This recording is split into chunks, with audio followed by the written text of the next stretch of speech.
Iran Israel యుద్ధం వేళ కీలక పరిణామం ఇది. భారత్తో స్నేహంపై చైనా కీలక వ్యాఖ్యలు చేసింది. భారత్ చైనాలు ప్రత్యర్థుల్లా కాకుండా భాగస్వాములుగా స్నేహితుల్లా ఉండాలంటూ చైనా మంత్రి వ్యాఖ్యానించారు. పశ్చిమాసియాలో యుద్ధ నేపథ్యంలో చైనా మంత్రి మాటలు ఇప్పుడు కీలకంగా మారుతున్నాయి. చైనా భారత్ ఒకరి నుంచి మరొకరికి ముప్పు అంటూ భావించకుండా అభివృద్ధికి అవకాశం ఇవ్వాలంటూ మంత్రి అంటున్నారు. మోదీ జిన్పింగ్ల భేటీ తర్వాత రెండు దేశాల మధ్య సంబంధాలు బాగున్నాయంటూ చైనా మంత్రి కితాబిస్తున్నారు. చైనా వార్షిక మీడియా సమావేశంలో ఈ వ్యాఖ్యలు చేసిన విదేశాంగ మంత్రి వాంగ్ యీ భారత్ చైనా పరస్పరం అభివృద్ధిలో సహకరించుకోవాలంటూ ఇచ్చినటువంటి స్టేట్మెంట్ ఇప్పుడు ఆసక్తికరంగా మారుతుంది. ప్రధానంగా భారత్ చైనా సంబంధాలకు సంబంధించి వాంగ్ యీ చేసిన ఈ ప్రకటన ఇప్పుడు ఆసక్తి రేపుతోంది. భారత్ చైనాలు పరస్పరం ప్రత్యర్థులా కాకుండా భాగస్వాములుగా ఉండాలంటూ విదేశాంగ మంత్రి వాంగ్ యీ పిలుపునిచ్చారు. అదేవిధంగా ఒకరినొకరు ముప్పు అని భావించకుండా అభివృద్ధికి తోడ్పడే అవకాశంగా చూడాలన్నారు. ఇక అంతర్గత విషయాల్లో జోక్యం చేసుకోకుండా సంబంధాలను మెరుగుపరుచుకునే విషయానికి ఇరు దేశాలు కట్టుబడి ఉండాలన్నారు. 2024లో కజాన్ వేదికగా నరేంద్ర మోదీ జిన్పింగ్ల సమావేశం తర్వాత ఇరు దేశాల మధ్య సంబంధాల కొత్త అధ్యాయం మొదలైందని, గతేడాది తియాన్జిన్లో ఇరు నేతలు మరోసారి భేటీ అయిన తర్వాత అవి మరింత మెరుగుపడ్డాయంటూ చెప్తున్నారు. ద్వైపాక్షిక వాణిజ్యం రికార్డు స్థాయికి చేరుకోవడం, ప్రజల మధ్య సంబంధాలు మెరుగుపడడం వంటివి ఇరు దేశాలకు ప్రయోజనం చేకూర్చాయంటూ వాంగ్ యీ స్టేట్మెంట్ ఇచ్చారు. భారత్ చైనాలు సత్సంబంధాలు స్నేహాన్ని కాపాడుకోవాలని, సరిహద్దు ప్రాంతాల్లో శాంతి స్థిరత్వాన్ని కొనసాగించాలంటూ అభివృద్ధిపై దృష్టి సారించాలంటూ పిలుపునిచ్చారు. పొరుగు దేశాలుగా గ్లోబల్ సౌత్ సభ్యులుగా భారత్ చైనా దీర్ఘకాలిక సంబంధాలు కలిగి ఉన్నాయని, పరస్పర విశ్వాసం సహకారం అనేవి రెండు దేశాల అభివృద్ధికి ప్రయోజనకరంగా ఉంటాయన్నారు. విభజనవాదం ఘర్షణలు అభివృద్ధిని దెబ్బతీస్తాయంటూ చెప్పుకొచ్చారు. 2020లో తూర్పు లద్దాఖ్లోని గల్వాన్ లోయలో ఇరు సైన్యాల మధ్య జరిగిన ఘర్షణతో ఇరు దేశాల మధ్య సంబంధాలు తీవ్రంగా ప్రభావితమైన విషయం తెలిసిందే. అయితే పలు దఫాలుగా చర్చలు జరిపిన భారత్ చైనాలు పరిస్థితులను చక్కదిద్దేందుకు చర్యలు తీసుకుంటున్నాయి. ఈ నేపథ్యంలో ఇక ఇప్పుడు తాజాగా చైనా మంత్రి చేసిన ఈ స్టేట్మెంట్ ఇప్పుడు ఆసక్తిని రేపుతుంది. ప్రధానంగా ఇరు దేశాలు కూడా ఒకరినొకరు థ్రెట్ అంటే ముప్పుగా ఒకరినొకరు శత్రుత్వంతో చూసుకోకుండా మంచి భాగస్వాములుగా ఉండాలంటూ పిలుపునిస్తున్నారు ఈ చైనా విదేశాంగ మంత్రి. ప్రధానంగా అంతర్గత వ్యవహారాల్లో జోక్యం చేసుకోకుండా ద్వైపాక్షిక సంబంధాలను మెరుగుపరుచుకునే విషయంలో రెండు దేశాలు కూడా కట్టుబడి ఉండాలంటూ ఆయన చెప్తున్నారు. పాత సమావేశాల గురించి కూడా ఆయన ప్రస్తావించారు. 2024లో మోదీ చైనా పర్యటన వెళ్ళినప్పుడు, దాని తర్వాత మళ్ళీ గతేడాది తియాన్జిన్లో జరిగిన మరో సమావేశం, ఈ రెండు సమావేశాలకు సంబంధించి కూడా భారత్ చైనాల మధ్య మరింత ఆ గ్యాప్ను తగ్గించిందంటున్నారు. సో మీరు చూడొచ్చు, వార్షిక మీడియా సమావేశం అది.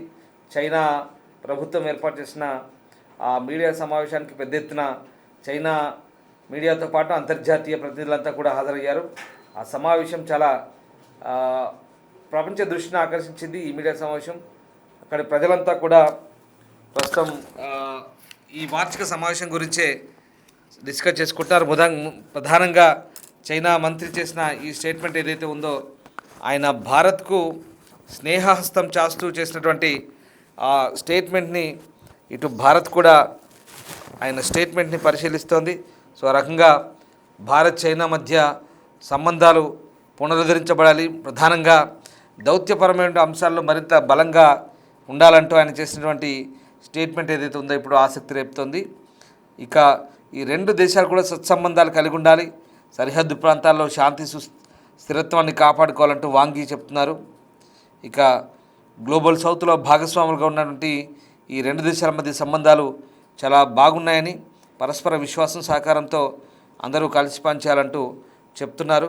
విభజనవాదం ఘర్షణ వంటి అంశాల అభివృద్ధికి అడ్డంకిగా మారతాయంటూ హెచ్చరిస్తున్న పరిస్థితి కనబడుతోంది. సో ఈ రకంగా గతంలో ప్రధాని మోదీ ఇదే స్టేట్మెంట్ ఇచ్చారు. ప్రధాని మోదీ కూడా భారత్ చైనాలకు సంబంధించి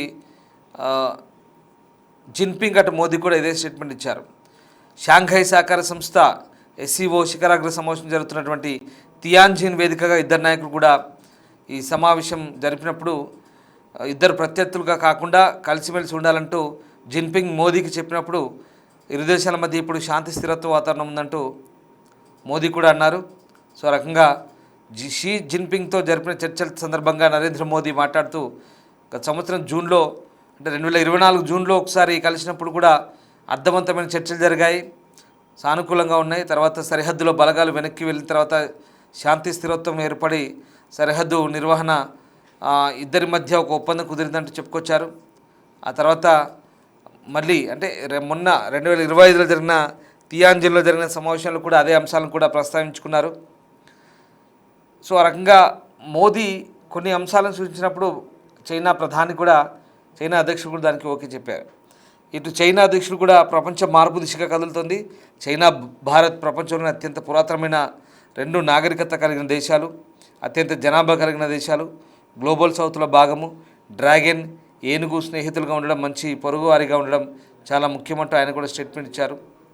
సో ఆ రకంగా 2020 ఏప్రిల్లో లద్దాఖ్లో ఉన్నటువంటి స్థితి తిరిగి ఏర్పడినప్పటికీ ప్రధాని మోదీ చైనా పర్యటన కొనసాగడం అప్పుడు దాన్ని అలాగే 2020 తర్వాత అరుణాచల్ ప్రదేశ్లోని అనేక ప్రాంతాల పేర్లను చైనా మాండరిన్లో చాలాసార్లు మార్చింది. అరుణాచల్ ప్రదేశ్ను దక్షిణ టిబెట్ అంటూ కూడా పిలుస్తుంది చైనా.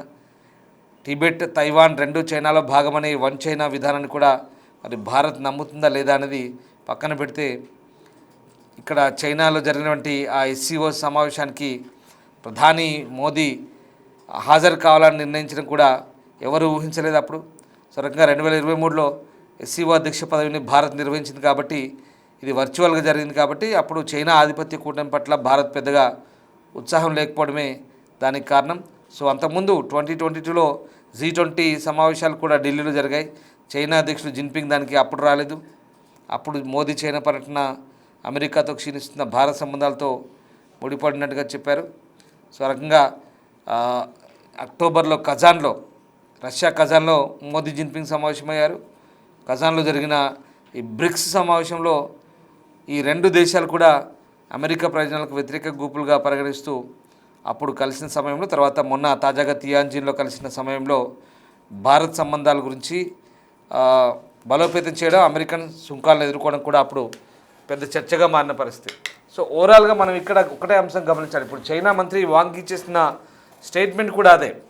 ప్రధానంగా భారత్ చైనా అనేవి ఈ రెండు కూడా కలిసిమెలిసి ఉంటే గ్లోబల్ సౌత్ గ్లోబల్ ఈ స్టేట్మెంట్ ఏదైతే ఉందో అంటే దక్షిణాన ఉన్నటువంటి ఈ రెండు పెద్ద దేశాలు, వాస్తవానికి ఈ రెండు పెద్ద దేశాల కూటములు కూడా కూటమిగా ఏర్పడితే ప్రపంచాన్ని ఏలొచ్చంటూ చైనా వాళ్ళు కూడా మొదటి నుంచి చెప్తున్నారు. ప్రధానంగా డ్రాగన్, ఏనుగు అంటే మనం వాళ్ళు ఈ రెండు మన ఆర్థిక వ్యవస్థలు రెండు కూడా చాలా బలమైనవి. మనం వరల్డ్లో థర్డ్ లార్జెస్ట్ ఎకనామీకి చేరుకున్నాం, వాళ్ళు కూడా చాలా పటిష్టమైన economy. At the same time జనాభా పరంగా కూడా రెండు అతిపెద్ద దేశాలు. మనం చైనాను అధిగమించాము, అది వేరే విషయం. తర్వాత ఈ రెండు దేశాలు కూడా అభివృద్ధిలో పోటీ పడుతున్నాయి. చైనా ఇంజనీరింగ్ టెక్నాలజీలో అద్భుతమైన ప్రతిభ ఉంటుంది, భారత్ కూడా ఇన్ఫర్మేషన్ టెక్నాలజీలో అద్భుతమైన ప్రతిభ ఉంది. మన వాళ్ళంతా కూడా గ్లోబల్ లీడర్లుగా ఇవాళ అమెరికాని వాళ్ళ ఎకనామీని డెవలప్ చేస్తున్నంతా కూడా భారతీయులే. ఇక్కడ ఎప్పుడైతే ట్రంప్ టారిఫ్ల అంశాలను తెరపైకి తెచ్చారో, సుంకాల అంశాలను తెరపైకి తెచ్చారో, దాంతో ఈ రెండు దేశాలు కూడా ఒకటయ్యాయి. ప్రధానంగా ఇక్కడ తియాన్జిన్లో మొన్న జరిగిన SCO సమావేశంలో రష్యా, చైనా, భారత్ ఈ మూడు దేశాల ప్రతినిధులు ఒకే వేదికపై ఉన్నప్పుడు అందులో మోదీ చాలా యాక్టివ్గా దాన్ని ఆ టీంని ఆ వేదికను లీడ్ చేసినప్పుడు అదంతా కూడా వెంటనే డొనాల్డ్ ట్రంప్కు కంటగింపుగా మారింది. ఈ మూడు దేశాలు ఏకమైతే నా పరిస్థితి ఏంటంటూ కూడా అమెరికా ఆలోచించింది. దాంతో అప్పుడే ఈ మూడు దేశాలు కలిసి ఒక కూటమిగా ఏర్పడతాయి.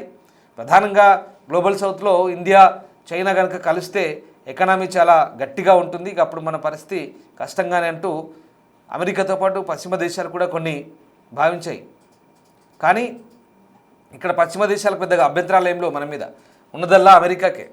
ఎక్కడైనా అమెరికా మనం కాస్త ముందుకు వెళ్తే వెనక్కి లాగాలని చూసే బాపత్ తప్ప అందులో ట్రంప్ లాంటి టెంపర్తనం చూపించే వ్యక్తి ఆ దేశానికి అధ్యక్షుడిగా ఉన్నాడు కాబట్టి అది కొంత ఇబ్బందికరంగా మారింది. ఇప్పుడు పశ్చిమాసియా యుద్ధం నేపథ్యంలో ఇక్కడ మనం ఈ అంశాలను ఎందుకు ఇంట్రెస్టింగ్గా అనిపిస్తుందంటే చైనా మంత్రి ఏం చెప్తున్నాడు, ఒక దేశ అంతర్గత వ్యవహారాల్లో మరొకరు జోక్యం చేసుకోకూడదు అంటున్నారు. అంటే చైనా చెప్తున్న అంశాల ప్రకారం చైనా భారత్ను ఇప్పుడు ఒక స్థాయిలో చూస్తుంది డెఫినెట్గా. అంతేకాదు భారత్ను చూసి భయపడుతుంది డెఫినెట్గా. చైనా భారత్కి ఇంత విలువిస్తుందంటే ఒకప్పుడు భారత్ని లెక్క చేయని చైనా ఇప్పుడు ఎందుకు అంత విలువిస్తుందంటే గ్లోబల్ లీడర్గా నరేంద్ర మోదీ ఆల్రెడీ ప్రపంచ నేతల్లో ఒకరిగా ఆయన ఎదిగిపోయారు. నరేంద్ర మోదీ మాటకు ఉన్న విలువ, భారత ప్రభుత్వానికి ఉన్న శక్తి, భారత ప్రజాస్వామ్యానికి ప్రపంచ దేశాల్లో ఉన్నటువంటి విలువ ఇదంతా కూడా చూసి చైనా ఆశ్చర్యపోతోంది. ఎవరికీ సాధ్యం కాని విదేశాంగ మంత్రాంగాన్ని, అలాగే ప్రపంచ ఆర్థిక వ్యవస్థలో ప్రపంచ యవనికపై 3వ అతిపెద్ద ఎకనామీగా ఎదగడం, ప్రపంచ దేశాల్లో ఎవరితోనూ వైరం లేకుండా ఒక పాకిస్తాన్ పక్కన పెడితే అందరితోనూ సఖ్యతగా ఉండడం, మోదీని కలవడానికి ప్రపంచ దేశాధినేతలంతా కూడా మోదీని కలిసి ఆలింగనం చేసుకోవడానికి ఎంత ఉబ్బలాట పడుతున్నారో, ఎంత ఆరాట పడుతున్నారో, మోదీతో కరచాలనం చేస్తే చాలు అన్నట్టుగా తాజాగా ఫిన్లాండ్ ప్రధాని చేసిన వ్యాఖ్యలు కూడా మనం చూసాం. మొన్న ఇజ్రాయెల్కి వెళ్తే భారత ప్రధానిని అసలు ప్రోటోకాల్ పక్కన పెట్టి, దౌత్యపరమైన అంశాలు పక్కన పెట్టి ఇజ్రాయెల్ ప్రధాని నెతన్యాహు సొంత సోదరుడిలాగా సంబోధిస్తూ మోదీ ఫ్లైట్ ఎక్కి తిరిగి వస్తుంటే ఆయన చెమర్చిన కళ్ళతో భావోద్వేగానికి గురయ్యారంటే మోదీకి ఉన్న విలువ, భారతదేశానికి ఉన్న విలువ ప్రధానంగా మొత్తం ప్రపంచవ్యాప్తంగా భారతదేశం ఏ రకంగా ముందడుగులు ఉందో చెప్పొచ్చు. ఆర్థికపరమైన అంశాలు ముఖ్యంగా ప్రధానంగా డెవలప్మెంట్ అనేది చూస్తున్నారు అన్ని దేశాలు కూడా. సో ఆ రకంగా ఇప్పుడున్న పరిస్థితుల్లో భారత్ చాలా స్ట్రాంగ్ ఉంది, విదేశాంగ విధానంలో కావచ్చు, రక్షణపరమైన అంశాలు కావచ్చు. ఎందుకంటే ఈ దేశాలన్నీ కూడా పశ్చిమ దేశాలతో పాటు అమెరికా లాంటి దేశాలు కూడా ఇవాళ భారత్ను ఒక లెవెల్లో చూస్తున్నాయి. దీంతో చైనాకు కొంత ఇబ్బందికరంగా మారుతోంది. దక్షిణాసియాలో భారత్ లాంటి బలమైన దేశాన్ని శత్రు దేశంగా మార్చుకుంటే చైనాకు ముప్పే ఎప్పటికైనా. ఎందుకంటే అక్కడ అమెరికా కాసుకొని కూర్చుంది.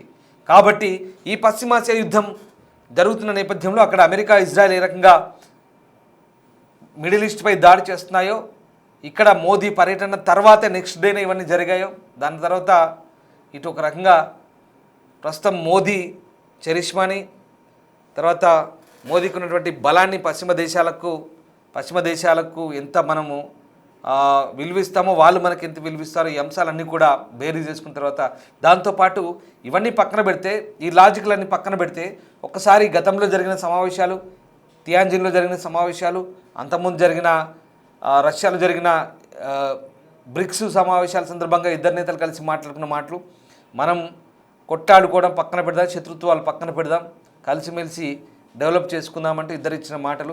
అది చైనా అధ్యక్షుడి నుంచి వచ్చినటువంటి ప్రపోజల్. అది ఒకరినొకరు శత్రువులుగా చూసుకోవద్దు, మనం ప్రత్యర్థులాగా కాకుండా కలిసి అభివృద్ధి చేసుకుందామంటూ చైనా అధ్యక్షుడు చేసిన ప్రపోజల్ నుంచి ఇప్పుడు ఇదంతా వస్తుంది. అదే ప్రపోజల్కి ఇప్పుడు మళ్ళీ వాంగ్ యీ విదేశాంగ మంత్రి చేసిన స్టేట్మెంట్ ఇంకా చైనీయులు భారత్ పట్ల ఒక దృఢమైన అభిప్రాయంతో ఉన్నారని మనకు అర్థమవుతుంది. ఇక్కడ అసలు ట్విస్ట్ ఏంటంటే పాకిస్తాన్కు ఇప్పటికైనా బుద్ధి రావాలి. చైనా, భారత్ శత్రువులు కాదు అనే విషయాన్ని గమనించాలి. ప్రపంచ దేశాలన్నీ కూడా ఆ అంశాన్ని ఇప్పుడు గమనిస్తున్నాయి. పాకిస్తాన్ పక్కలో బల్లెంలో ఉన్నటువంటి పాకిస్తాన్ మాట్లాడితే చైనా సంకలోసి వచ్చి భారత్కు వ్యతిరేకంగా చైనాని రెచ్చగొట్టే పనులు చాలా చేసింది. కానీ భారత్ చాలా ఓపికతో, సంయమనంతో అభివృద్ధిలో ముందడుగు వేసి ప్రపంచ దేశాలకు తామేంటో నిరూపించింది. కాబట్టి ఇక నుంచి అయినా కూడా భారత్, చైనా కలిసిమెలిసి ఉండాలి అన్నట్టుగా చైనా వాళ్ళు చెప్తున్నారు. సో దానికి కూడా భారత్ ఎప్పుడూ స్నేహాస్తమే చేస్తుంది. కానీ గల్వాన్ లోయలో జరిగిన ఘర్షణ తర్వాత 2020 నుంచి భారత్కు చైనాకు మధ్య చెడిపోయిన దౌత్య సంబంధాలని మళ్ళీ మోదీ పునరుద్ధరించారు. అలాగే జిన్పింగ్ కూడా మాతో కలిసి రావాలంటూ ఆయననే చేయి చాచాడు, స్నేహాస్తం ఇచ్చాడు. దాంతో మన భారతదేశం కూడా శత్రువు అయినా సరే స్నేహహస్తాన్ని ఇచ్చాడు. కాబట్టి మనం కూడా స్నేహం చేసేందుకు సిద్ధమయ్యాం.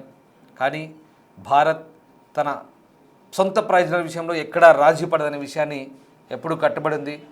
ముఖ్యంగా అక్సాయ్ చిన్ కావచ్చు, అరుణాచల్ ప్రదేశ్లోని ప్రాంతాలు లేదా సరిహద్దు గల్వాన్ ప్రాంతాల్లో భారత్ చాలా పటిష్టమైనటువంటి, స్పష్టమైనటువంటి సూచనలు, హెచ్చరికలు చైనాకు చేసింది.